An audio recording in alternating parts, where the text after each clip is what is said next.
पिछली क्लास में आप लोगों को वैदिक साहित्य के बारे में पढ़ाया था। आज आप लोगों को वैदिक सभ्यता के बारे में पढ़ाएंगे। तो ऋग्वैदिक कालीन क्षेत्र जो है और साथ साथ में उत्तर वैदिक कालीन क्षेत्र को हम पढ़ाएंगे। ऋग्वेद कालीन और उत्तर वैदिक दोनों को साथ में लेके चलेंगे, जिससे तुलनात्मक अध्ययन से आप लोगों को सुविधा मिले। तो लिख लेते हैं वैदिक सभ्यता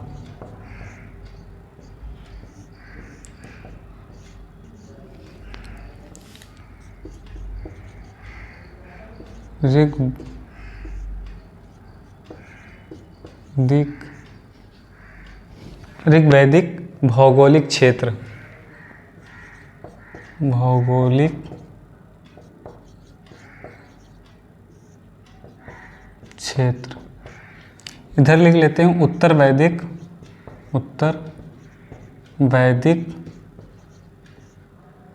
भौगोलिक क्षेत्र, भौगोलिक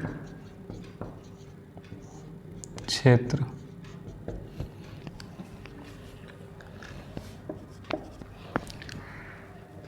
तो ऋग्वैदिक भौगोलिक क्षेत्र के अंतर्गत क्षेत्र क्या था ऋग्वैदिक कालीन?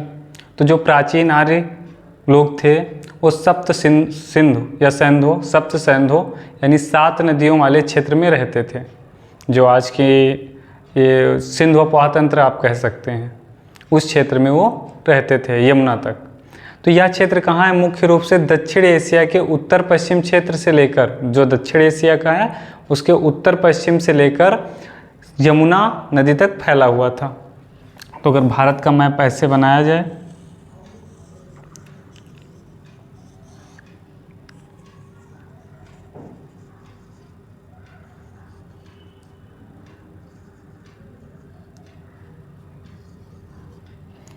तो ये इधर एशिया, ये एशिया है, इसका दक्षिण ये बने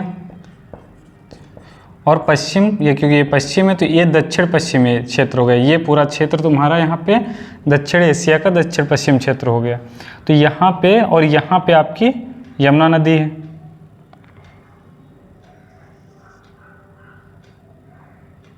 यमुना नदी, यहाँ से गंगा निकली इस तरह।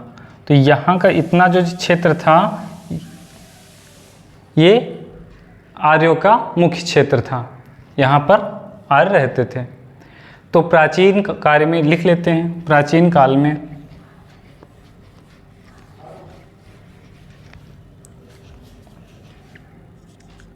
प्राचीन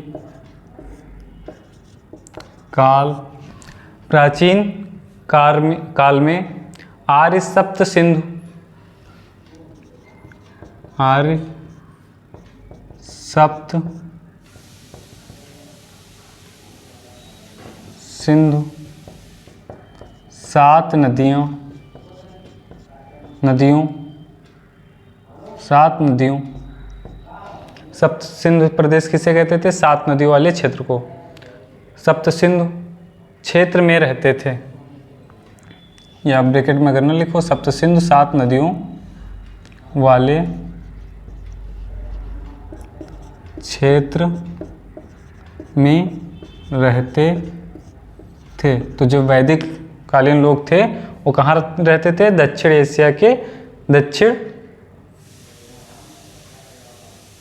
पश्चिम में, और वहाँ से लेकर यमुना नदी तक। तो अगला पॉइंट है, यह क्षेत्र मुख्य रूप से दक्षिण एशिया के, यह क्षेत्र मुख्य रूप से दक्षिण एशिया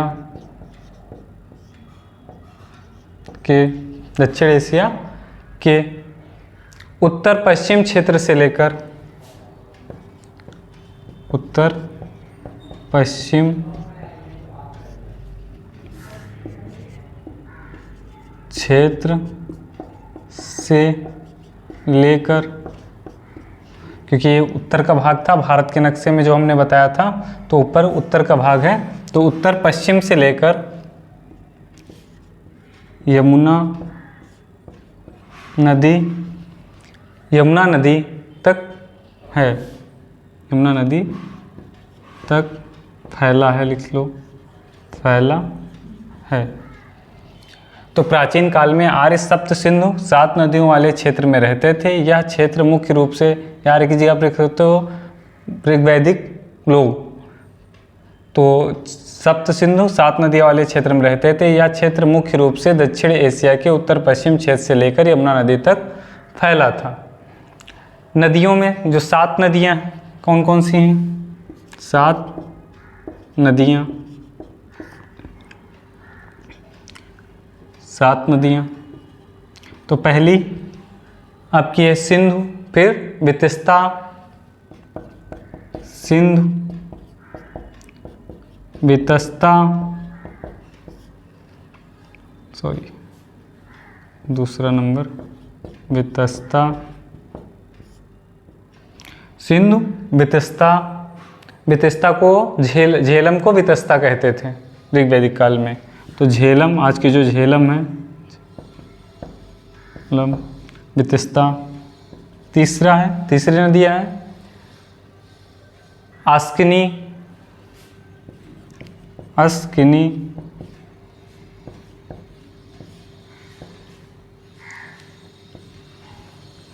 अस्किनी कौन है? चिनाव, चिनाव। चौथी अस्किनी के बाद है पारुश्रेणी।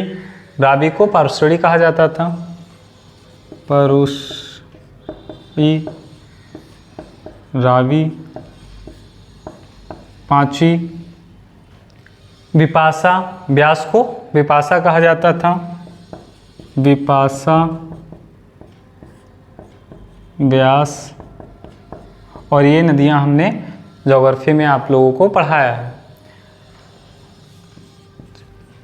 विपाशा, व्यास, शतुद्री, सतलज।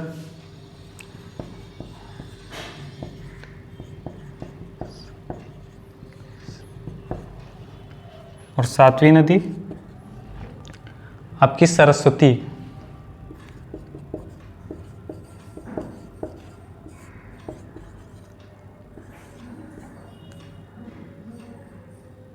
सरस्वती, घग्घर।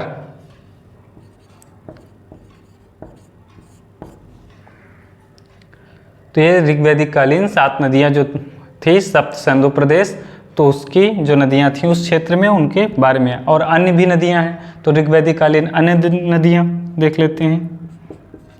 ऋग्वैदिक वैदिक कालीन अन्य नदियां।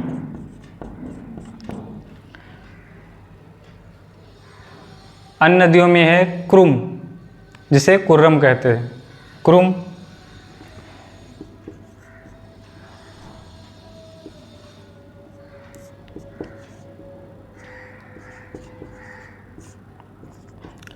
दूसरी है कुभा, जिसे काबुल कहते हैं, कुभा, काबुल या काबुल से याद रखिए, कुभा। सदानीरा, गंडक को सदानीरा कहते हैं, गंडक, सदानीरा।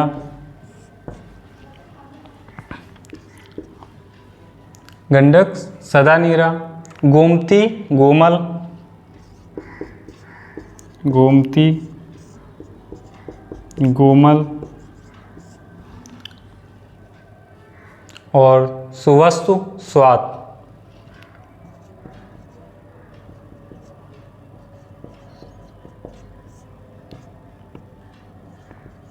स्वात, सुवस्तु, स्वात। सुषोमा, सोहन।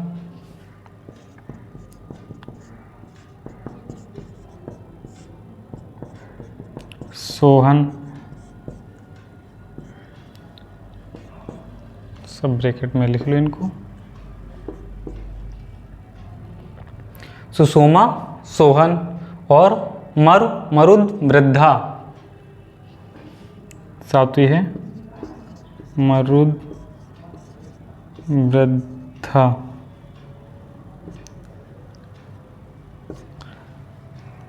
इसको क्या कहते थे?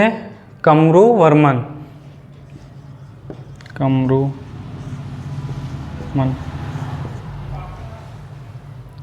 फिर एक आती है दृष्टावती, 7 8। दृष्टावती, ये घग्घर। तो ये अन्य नदियाँ हो गई। ऊपर 7 नदियाँ थीं जो सप्त सिंधु प्रदेश के नाम से जानी जाती थी, और एक वैदिककालीन जो नदियाँ थीं उनके नाम दे रखे हैं। अब आर्यों के 5 कबीले थे जो इस क्षेत्र में रह रहे थे। प्रमुख कबीले कौन से थे? 5 कबीले थे। कबीलों को जन कहा जाता था।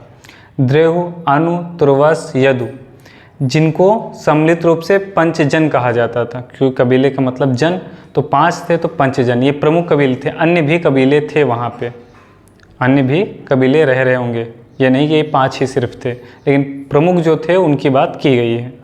इन जनों को आपस में, जो जन कबीले थे, इनकी आपस में लड़ाइयाँ होती थी। कभी कभी जो है ये जो आर्यजन थे ये आर्योत्तर यानी अन्य आर्यों, जो आर्य नहीं थे उनको भी सम्मिलित करते थे या उनका सहारा लेकर आक्रमण करते थे या लड़ाई करते थे। भरत और त्रिशु आर्यों के वंश के शासक थे। तो भरत और त्रिशु ये आर्यों के शासक वंश से संबंधित थे, और इनके पुरोहित कौन थे? वशिष्ठ। ये दोनों वंश के समर्थक थे। जो वशिष्ठ थे भरत और त्रिशु दोनों को समर्थन करते थे। आगे चलकर भारत में जो नाम, भारत का नाम पड़ा है तो ये इसी भरत के नाम पर ही भारत का नाम भारतवर्ष पड़ा है। भरत कुल का उल्लेख सबसे पहले ऋग्वेद में मिलता है। किस में मिलता है? ऋग्वेद में, क्योंकि हम वैदिक काल पढ़ रहे थे तो ये क्षेत्र हो गया। तो और लिख लेते हैं इसमें। अगला, आर्यों के 5 कबीले थे। आर्यों के मुख्य 5 कबीले, उनको ब्रैकेट में जन लिख लेते हैं। अगर जन कहीं लिखा हो समझ जाइए कबीला। कबीला क्या होता है? परिवार, उसका जो मुखिया होता है, एक ही परिवार का जो मुखिया, वो पूरा कबीला होता है। तो आर्यों के मुख्य 5 कबीले थे जिनको जन कहा जाता था। पहला द्रेहु, दूसरा अनु, तीसरा पुरु,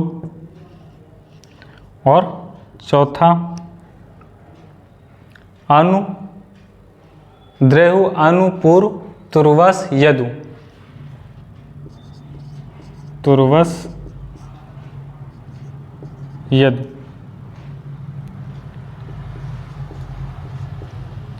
तो 5 हो गए। अनु, पुरु, द्रेहु, तुर्वस, यदु, जिनको सम्मिलित रूप से पंचजन कहा जाता था। जिनको सम्मिलित रूप से पंचजन कहा जाता था। क्या कहा जाता था? पंचजन कहा जाता था। लेकिन और जन रहे होंगे, लिख लेते हैं इसी के आगे। इसको इसलिए यहाँ लिखते हैं जिससे पता चले कि सिर्फ ये 5 ही नहीं थे, और भी थे। लेकिन और जन कबीले रहे होंगे, और भी जन या कबीले रहे होंगे। इन जनों की आपस में लड़ाइयाँ होती थी। इन जनों की यानी इन कबीलों की आपस में लड़ाइयाँ होती थी। इन जनों की आपस में लड़ाइयाँ होती थी, और एक कभी कभी आर्योत्तर जन का भी सहारा लेते थे। और ये कभी कभी आर्यतर जन, जो आर्यतर जो आर्य नहीं थे उन वो कबीले थे, उनका भी सहारा लेते थे, सहारा लेते थे, उनका भी सहारा लेते थे। अब इधर लिख लेते हैं उत्तर वैदिक काल में। तो इनका भौगोलिक क्षेत्र, उत्तर वैदिक कालीन भौगोलिक क्षेत्र, तो जो पंजाब से गंगा यमुना दोआब के अंतर्गत संपूर्ण पश्चिमी उत्तर प्रदेश में फैल गए थे।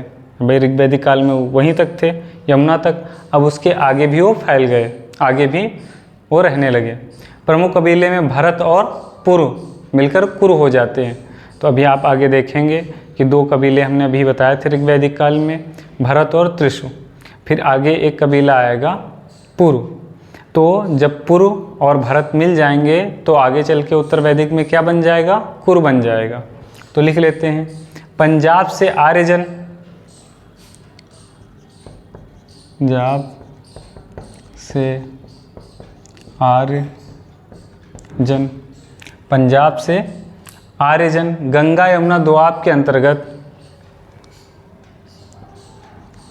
आर्यजन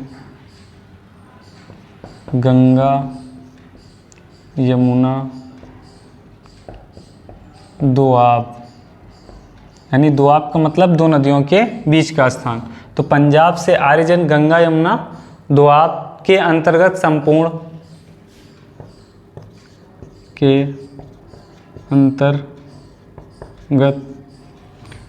के अंतर्गत संपूर्ण पश्चिमी उत्तर प्रदेश में,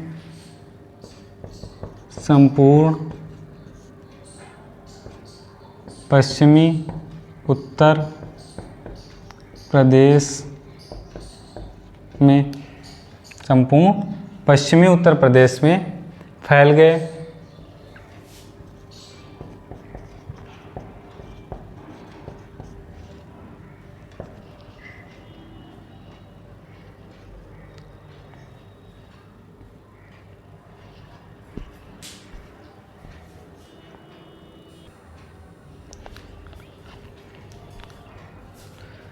तो हमने अभी यहाँ पढ़ाया ऋग वैदिक भौगोलिक क्षेत्र में आर्यों के मुख्य 5 कबीले थे, जन, द्रैह, अनु, पुर, तुर्वस, यदु, जिनको सम्मिलित रूप से पंचजन कहा जाता था। लेकिन और भी जन कबीले रहे होंगे। इन जनों की आपस में लड़ाइयाँ होती थी और ये कभी कभी आर्यतर जन का सहारा लेते थे।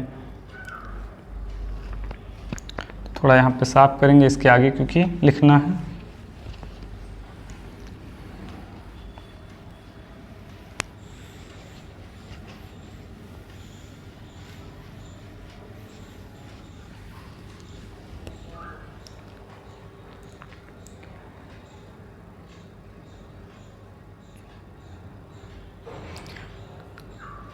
तो नाम कैसे पड़ा भारत का, बाद में चलकर लड़ाइयाँ होती थी। अगला पॉइंट यहाँ पे लिख लेंगे, भरत और त्रिशु आर्यों के शासक वंश, भरत और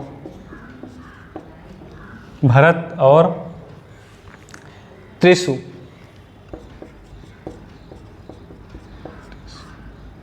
भरत और त्रिशु आर्यों के शासक वंश, ये आर्यों के शासक वंश थे।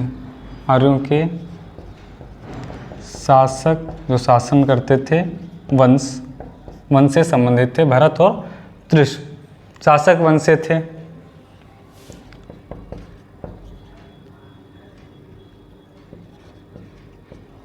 शासक वंश से थे। आगे चलकर या बाद में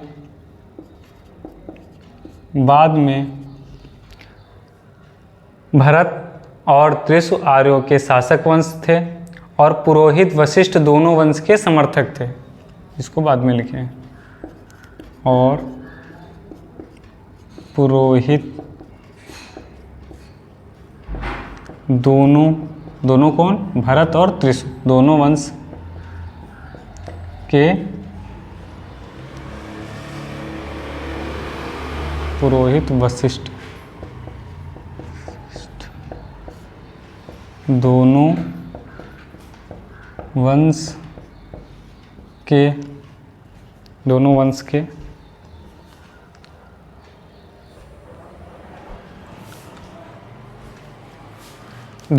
के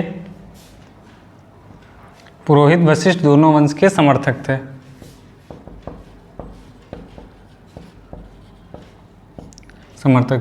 तो जो पुरोहित वशिष्ठ थे ये दोनों वंश के समर्थक थे। आगे चलकर या बाद में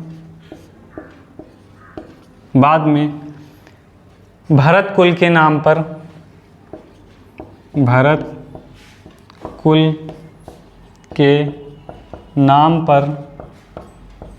भारत या इस देश का, तो भारत का नाम, जो इस क्षेत्र था इसका नाम क्या पड़ गया? भारतवर्ष। भारत का नाम भारतवर्ष पड़ा या कहा जाने लगा, क्योंकि अब ये जो क्षेत्र में रह रहे थे यमुना तक से आगे फैल गए यहाँ पर, तो ये पूरा क्षेत्र हो गया भारत का। तो इस क्या कहा जाने लगा? भारतवर्ष कहा जाने लगा।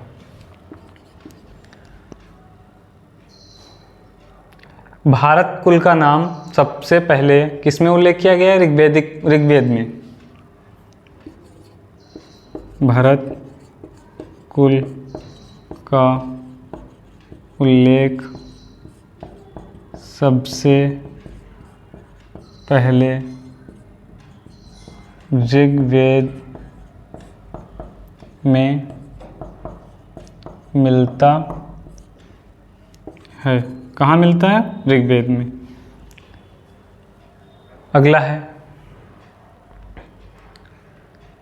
दास राग युद्ध। हमने पिछली क्लास में पढ़ाया था दास राग युद्ध 10 राजाओं के बीच होता है, भरत और सुदास। तो उसमें जो है 10 राजाओं में अनार्य भी थे। तो जो पराजित जनों में सबसे शक्तिशाली कौन था? पुर थे, जो हार गए थे भरत से। तो दास राग युद्ध में 10 राग युद्ध 10 राग युद्ध 10 राग युद्ध में पराजित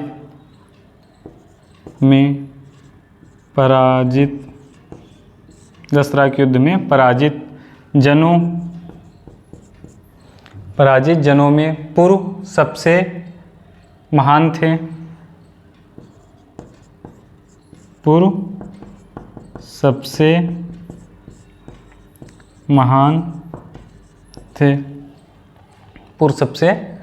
महान थे। कालांतर में भरत और यानी समय बीतता गया तो भरत और पुर मिलकर या आपस में मिल जाते हैं। तो भरत और पुर मिलकर या भरत और पुर के बीच मैत्री हो गई। पुर के बीच, क्योंकि पहले युद्ध चल रहा था, पुर पराजित हो गए थे, तो पुर के बीच मैत्री हो गई और ये दोनों ने मिलकर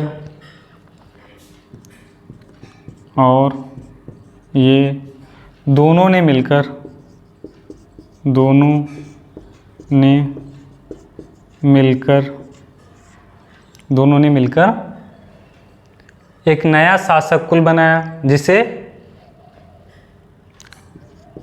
एक नया शासक कुल बनाया जिसे कुरु के नाम से जाना गया।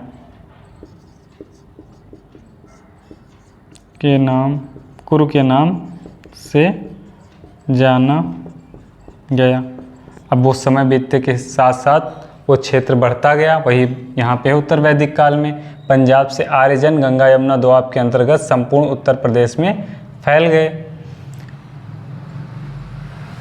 दो प्रमुख कबीले भरत और पुर मिलकर कुरु हो गए। तो जो यहाँ पे बताया है ऋग्वैदिक काल के अंत तक, तो क्या हुआ, भरत और जो दो प्रमुख जो कबीले थे भरत और पुर, वो दोनों आपस में मिलकर कुरु हो जाते हैं। तो दो प्रमुख कबीले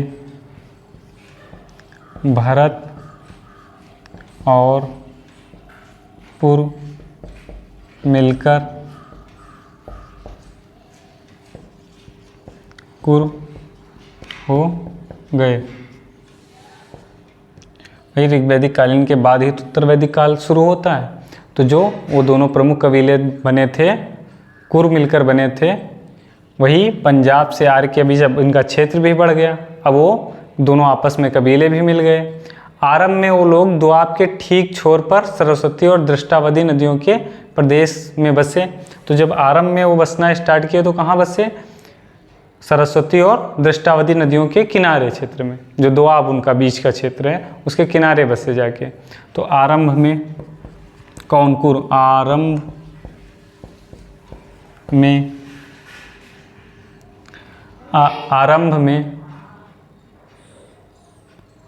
में वे लोग दोआब के ठीक छोर, वे लोग दोआब के ठीक छोर, आरंभ में वो लोग दोआब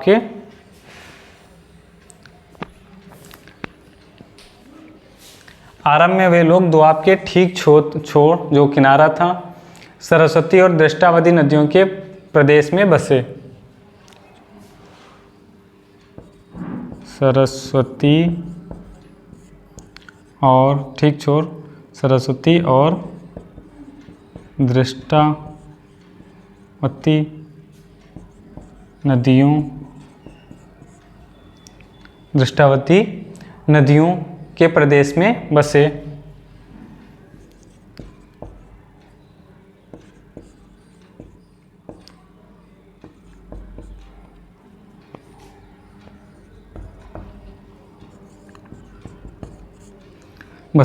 तो जो दो मिलकर भरत और पुर मिलकर कुरु हो जाते हैं, और उसके बाद आरंभ में स्टार्टिंग में ही जो दोआब क्षेत्र था सरस्वती और दृष्टावती, उसके किनारे पर वो बसे, फैल गए उस क्षेत्र में। और जल्दी ही दिल्ली क्षेत्र और दोआब के ऊपरी भाग पर, जो दिल्ली क्षेत्र था, जल्दी ही दिल्ली दोआब का ऊपरी क्षेत्र, जल्दी ही दिल्ली दोआब का ऊपरी क्षेत्र या ऊपरी भाग पर अधिकार कर लिया,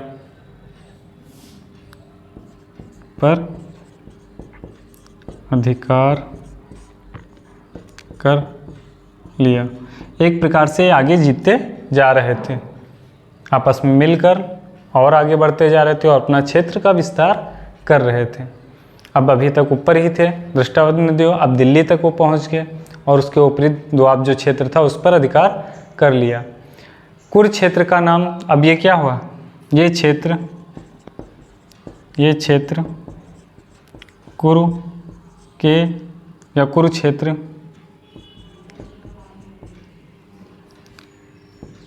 के नाम से जाना गया। किस नाम से जाना गया, कुरुक्षेत्र के नाम से जाना गया।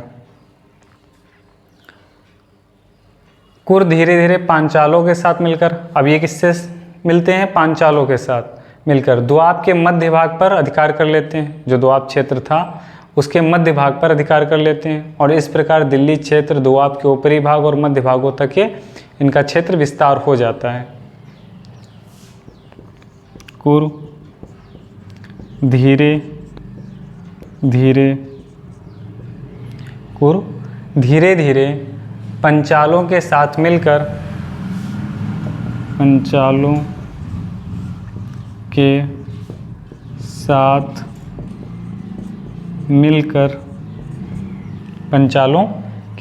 मिलकर दोआब के मध्य भाग पर, दोआब के मध्य भाग पर, दोआब के मध्य भाग पर अधिकार कर लेते हैं, दोआब के मध्य भाग पर अधिकार कर लेते हैं, अधिकार कर लेते हैं, दोआब के मध्य भाग पर अधिकार कर लेते हैं। और इस प्रकार दिल्ली क्षेत्र, इसी के आगे लिख लो इसी में, और इस प्रकार दिल्ली, और इस प्रकार दिल्ली क्षेत्र दोआब के ऊपरी भाग, दिल्ली क्षेत्र दोआब के ऊपरी भाग, ऊपरी भाग, दोआब के ऊपरी भाग और मध्य भागों पर अधिकार कर लेते हैं, और मध्य, दोआब का ही मध्य भागों पर अधिकार हो जाता है। ठीक,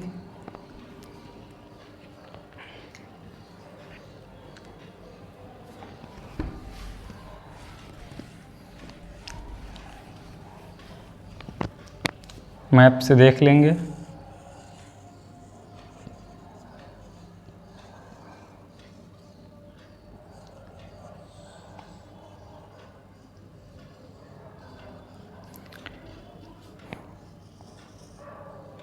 ये गंगा यमुना का दोआब है, थोड़ा गंगा हो गई, ये यमुना हो गई, और ये तुम्हारी यहाँ से सिंध निकलती है इससे, और इसकी अन्य नदियाँ हो गई ऐसे। ठीक है, सीधी गई इस तरह, कुछ ऐसे बन गई नदियाँ, अन्य नदियाँ। तो देखो ये पहले यहाँ पे थे इस क्षेत्र में पूरे, अब इनका इधर विस्तार होने लगा पंचाल क्षेत्र से इधर। तो हमने लिखा है कुर धीरे धीरे पंचालों के साथ मिलकर दोआब के मध्य भाग पर अधिकार कर लेते हैं। तो जो दोआब का मध्य भाग था इस पर अधिकारों कर लेते हैं, और इस प्रकार दिल्ली क्षेत्र, अब यहाँ पे जो दिल्ली क्षेत्र था वो भी उनके अंतर्गत आ जाता है। दोआब के ऊपरी भाग, ये इसका ऊपरी भाग भी आ जाता है, और मध्य भाग पर भी, ये जो दोआब का मध्य भाग है इसके बीच में भी इनका विस्तार हो जाता है। ये दोआब का ऊपरी भाग हो गया मध्य, और ये निम्न भाग, तो इसके बीच पर इनका अधिकार, यानी इस क्षेत्र में भी ये फैल जाते हैं। और जब यहाँ तक ये आए थे तो इस क्षेत्र को क्या नाम दिया था? कुरुक्षेत्र के नाम से जाना गया। यहाँ पे हमने लिखाया है कि आरंभ में वे लोग दोआब के ठीक छोर सरस्वती और दृष्टा और नदियों प्रदेश में बसे। तो जो दृष्टावती और नदी थी सरस्वती तुम्हारी, इस क्षेत्र में जब वो बसे तो इस क्षेत्र को क्या कहा गया? कुरुक्षेत्र के नाम से जाना गया।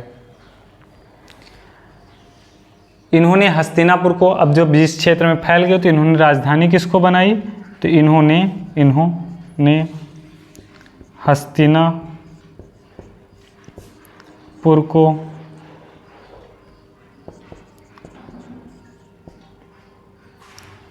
मेरठ, उत्तर प्रदेश,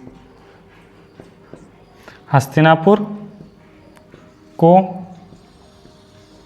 अपनी राजधानी बनाया। किसको? हस्तिनापुर, जो उत्तर प्रदेश का मेरठ जिला वहीं पड़ता हस्तिनापुर, उसको इन्होंने अपनी राजधानी बना लिया। कुरुकुल के जो सदस्य थे कौरव और पांडवों के बीच, जो कुरुकुल था, जो यहाँ पे राजधानी थी, उसके ही लोग थे कौरव और पांडव के बीच महाभारत का युद्ध होता है। आप लोग सभी जानते हैं महाभारत के युद्ध के बारे में। इस युद्ध के बाद सारे जो है कुरुवंशियों का नाश हो जाता है। भाई पांडव बचते हैं, वो भी चले जाते हैं। तो लिख लेते हैं यहाँ पे, कुरुकुल के सदस्य, कुरुकुल कुल के सदस्य, कुरुकुल के सदस्य कौरव और पांडव, कौरवों और पांडवों के बीच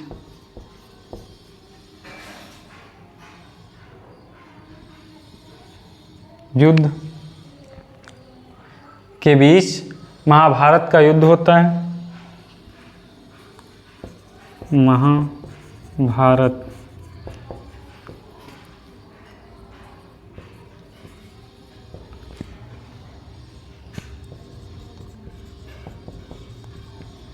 महाभारत में इसका उल्लेख है, यानी बहुत बड़ा युद्ध। तो महाभारत का युद्ध होता है। इस युद्ध के बाद सारे कुरुवासियों का, इस युद्ध के बाद सारे, यानी सभी लिख सकते हो, सभी कुरुवंशियों का नाश हो जाता है। तो जब महाभारत का युद्ध होता है तो जितने भी कौरव पांडव थे, उन कुरुवंशी, उन सभी का नाश हो जाता है। और प्राचीन कथाओं के अनुसार हस्तिनापुर में बाढ़ आ जाने से वो हस्तिनापुर नष्ट हो जाता है, लेकिन कुछ लोग जो जीवित बचते हैं वो इलाहाबाद के कौशाम्बी में जाकर बस जाते हैं।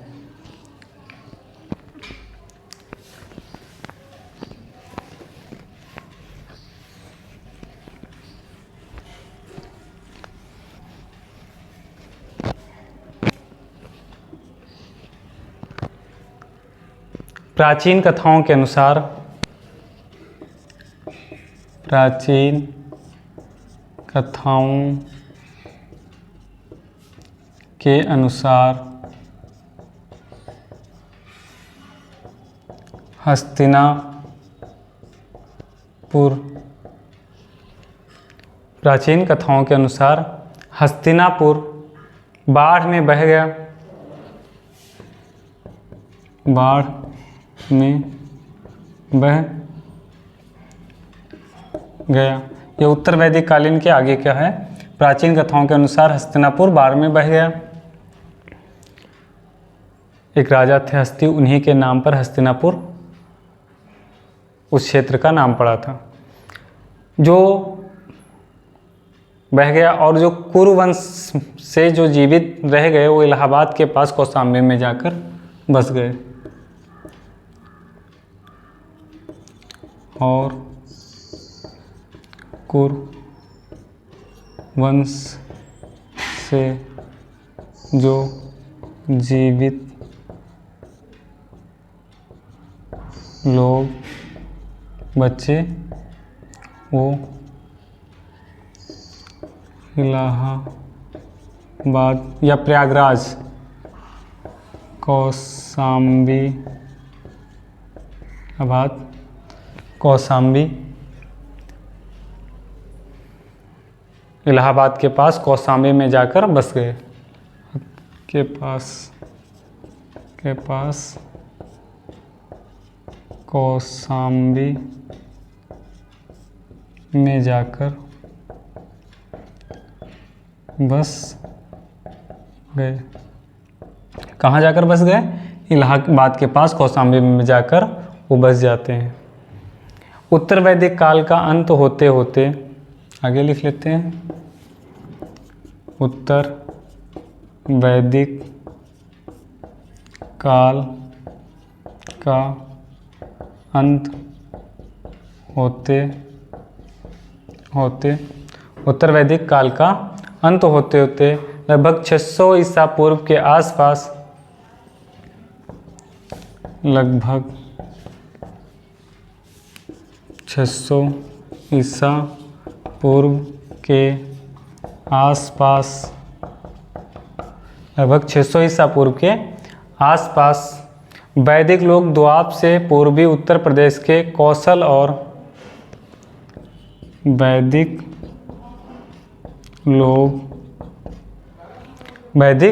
लोग द्वाप से पूर्वी,